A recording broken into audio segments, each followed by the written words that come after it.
Yes, Red Zone TV nga bulijjo webale kubanga okyatugoberera yonna gy'osinzira okubanga gy'otulabira kyokola kya mutawaana nnyonga bwentera okugamba gwatambula n'omukoto guno gwa Red Zone TV ekigenda mu maaso mukimanyi gy'emisinde egya Ssaabasajja Kabaka egy'amazaalibwa aga Ssaabasajja Kabaka egikutte wansi ne waggulu era ng'ennaku zitambuliridde leero ziri ennaku z'omwezi 5 lunaku lwa 5 emisinde egyo gisigazzayo lunaku lumu lwankya lwokka gigenda kubanga gibeerawo ku lunaku olw'Essande mu Lubiri Emmengo Ssaabasajja Kabaka nga mutero okubanga mukimanyi emisinde bwegera okuba ngera webiba era webiba nakati webiri kakati amawulire genkuletedde essaawa eno yennyini nnyini omu ku bavubuka abasinga obuto mu parliament eye-11 amanyiddwa nga Honorable Alan Mayanja Ssebunya onono akiikirira Nakaseke Central ate ku kaadi eya National Unity Platform omusajja ono y'omu ku bavubuka oba ku babaka ba parliament abali ku kaadi eya NUP abavuddeyo ebbanga lyonna ne bayimirira n'obwakabaka ne bayimirira n'abantu ba bulijjo abadde abeererawo abantu ba bulijjo era ngenda kuwa wana akatambi ngenda kusooka nkuwa akatambi ebibaddewo olunaku olwaleero bwaguze emijoozi agenda binnyonnyola bawa baguliddeko bawa basobodde okugulirako kubanga era tasobola kugulira constituency yonna naye at least ng'omubaka ali responsible asobola okubanga ate at least agulirako abamu ne babanga ate ayambako mu kaweefube ono okuteekateeka emisinde gya Ssaabasajja Kabaka Alan Mayanja Ssebunya nga sinaba kubanga mukuwako ebimukwatako kubanga nabyo mbiyina omusajja ono ye yawangula ku kaadi eya National Unity Platform akalulu akobwa MP akalondebwa mu constituency emanyiddwa nga Nakaseke Central yawangula abasajja abawerera ddala yawangula abasajja 5 ab'amaanyi kwaliko Saida Bumba eyalewa ekibiina kya NRM yafuna obululu 7 oyo yakwata kyakubiri kwaliko Senfuma Christopher kwaliko Serwanga Dennis Setumba kwaliko Jakana Sulaimani Nadduli kwaliko Kiyinji Geoffrey owa DP bano bona yabamegga yafuna obululu 9 ku kaadi eya National Unity Platform Honorable Alan Mayanja Ssebunya akiikirira Nakaseke Central ngenda kuwa ebitonotono ebyemukwatako oberenga obimanya bulungi nnyo y'omu ku babaka abakyasinze obuto mu parliament eno eye-11 kati naakoze eki aguze emijoozi njagala mbikuwe then nzije nkuwa ebirala ebimukwatako byobadde tomanyi ng'omubaka nange nguze emijoozi egiwerera ddala era gyengenda okugabira abantu bange abanakaseke Central abantu b'ekiwoko abantu b'ekikamulo abantu b'e Butalangu abantu b'e Wakyato abantu b'omukito okuvaayo tudduke nnaku z'omwezi nga 7 Essande oba olyawo twongere okuteekesa ekiragiro kya Ssaabasajja Kabaka mu nkola ekyokumanyisa siriimu yeegirize Nakaseke Luweero naddala mu bawana abato abawala naye ng'ate abamusiiga bambi basajja bakulu baseddu buto kyetulowooza nti balina okwekuba mu kifuba batuukirize endagaano ze bakola ne baagala baabwe bweba olyawo ekitaliiko obuwandiike na bujulizi nti obeere mwesigwa eri mukyalawo so namukyo oba omwagalwawo namukyo nja kusaba ffenna tudduke abanagenda mu Lubiri tugende mu bungi abanaddukira mu masaza gaffe ganaffe bwe tugenda abamu okuddukira mu Bulemeezi tudduke ffenna naye ng'ekiruubirirwa era omulamu omukulu wakulaba tutya bwe tulwanyisa siriimu mu ggwanga lyaffe oba olyawo ekirooto oba olyawo kitusuubira bayibiri 3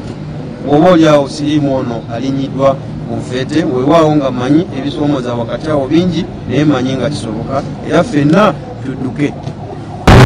Yes, bigambo bya Honorable Alan Mayanja Ssebunya nga bwe nkugambye nti omusajja ono ku kaadi eya National Unity Platform y'omu ku abo babaka ba parliament abasinga obuto mu parliament eno naye ate ekisinga okwewuunyisa ate abasinga okubeera active era mu parliament eno so abantu ba Nakaseke Central n'abantu ba Nakaseke side eri eya Honorable Lutamaguzi bayina golodi mu basajja abo ababiri kakati omusajja ono si gwe gusoose abantu abasinga nno baazalawa abavubuka Robert Kyagulanyi Ssentamu ya sportinga abajja ku kaadi ya National Unity Platform naye omulundi guno ate baprovinze Alan Mayanja ono ne mu kudduka okw'emisinde gya Ssaabasajja Kabaka egiwedde kansooke nkuwe n'akatambi kano okawulire era y'omu ku abo abavayo ne bagula emijoozi ne bagamba tulina okubeerera mu Ssaabasajja Kabaka tulina okubanga tumukwasaganyiza ensonga abantu b'e Nakaseke Central n'akwata emijoozi n'akwata mu nsawo ye n'abagulira emijoozi simanyi Alan Mayanja bisanja abantu beyo bye bagenda kumuwa simanyi Alani Mayanja Buganda kiki kyeyinza kumusasula kubanga akoze kyonna kyalina okubanga akola ng'omukulembeze omutuufu atawadde kifaananyi kibi eri obwakabaka bwa Buganda kubanga naye yazimbibwa obwakabaka bwa Buganda mukulembeze ate nga mubaka wa palamenti ate nga y'omu ku ababaka abasinga obuto mu palamenti wabula ate ekyewuunyisa y'omu ku babaka abakola ebintu mu nkola entonotono mu nkola eri eya pole naye ate yasinga okubeera active okusinziira ku statistics ze nakuwaako emabegako bw'obanga ozogoberera Red Zone TV so kolabe bino byali bya mwaka guwedde ye muntu y'omu yagula emijoozi yadduka yakola ebyo yali alina okukola Alani Mayanja kansooke mukongere then nzije nkuwe ku profile ye akatonotono kemumanyiiko wano ku Red Zone TV njagala mukusunsulire nkuweeka akatonotono kemumanyiiko bwe naba nsobodde omufuna nja kwongera okumumanyako ebisingawo era nabyo nja kubikuleetera Alani Mayanja bw'ati bwe yakola ku mwaka guli emisinde gya Ssaabasajja Kabaka egiwedde.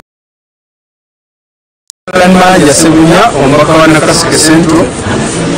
omukulembeze omubaka wa Nakaseke Central ate ngeri aliko sipiika w'ekikula mu Bwakabaka bwa Buganda kinkakatako okulemeramu ensonga zonna Ssaabasajja Kabaka z'aba tukuutidde era z'aba tugambye tukole so n'olunaku olwaleero omuntu amanyi ensonga za Buganda ensonga z'okulaba nti Obwakabaka tubwongerayo mu maaso buze emijoozi bwewaawo nga tekisobola kumala abantu bange bonna ab'ebulemezi ddala abantu b'ekikamulo abantu b'omukito abantu b'ekiwoko abantu b'ebutalango abantu b'ewakyato kimanyi bulungi mwenna sisobola kubawa naye oba oliawo alina obusobozi asobola okuwaako abalala ate oba oliawo asobola n'okwegulira fena ne tuddukira wamu kubanga kijja kuswaza ng'oddukira mu mujoozi omukadde ogw'omwaka ogwayita kubanga lwaki oba tolaze mutima gwa kulwanyisa oba oliawo akawuka kalitaseeyo mbeera buli lwokula omujoozi buli lwojja n'odduka kitegeeza oba owulidde omulanga gwa Ssaabasajja Kabaka nga fe abasajja fe abalina okuddukiramu ensonga eno ey'okulwanyisa seeru olunaku olw'Essande tewaliwo muli mulala fenna tulina kubeera mu nteekateeka za kulaba nga tuvugiriza omutanda abatasobole kubeera mu lubiri era mu bitundu byaffe era nange zigenda kusimbula ekikamulo kugomolola tuba munana yagenda otukulemberamu lutalo Moses tuduke paka Kiwoko ate n'oluvannyuma ku kisaawe tujja kwogerako obaolyawo eri abantu bala tubabuulira byonna nga ebitambudde naye nga ffenna mu bitundu byaffe omulimu guli gumu gwolwo olunaku olw'Essande tudduka kale ye Honorable Alani Mayanja Ssebunya akiikirira Nakaseke Central kakati gwatamanyi musajja ono Alani Mayanja ye MP wa Nakaseke Central nga bwe nkugambye y'omu ku babaka abakyasinze obuto mu palamenti eno eye-11 bazadde be ye Reverend Benon Kibirige ne maama Juliet Namutebi side ze Bugema ate nga mu district ye Nakaseke Kakumiro ku kitundu kye bayita Kakumiro mu district ye Nakaseke yazaalibwa ng'ennaku z'omwezi 23 mwezi gwa mukaaga gwa 1988 osobola okugabizagabizaamu awo n'okubisakubisaamu n'oyawulayawulamu n'otegeera myaka emeka gy'ayina muvubuka muto nnyo naye njagala okutegeeza ate ebintu byakola byo bikulu nnyo Honorable Alani Mayanja yasoma n'amala primary eyo ekibiina ekyomusanvu mwaka gwa 2021 yali ku Gayaza Church of Uganda Primary School gye yatulira P7 n'agenda ne yeeyongerayo era Mayanja y'omu n'agenda ku ssomero lye bayita Wampeewo Ntake Secondary School enono nga gye yamalira O-level oba senior ey'okuna ate A-level era n'agimalira ku ssomero lye limu mwaka gwali gwa 2008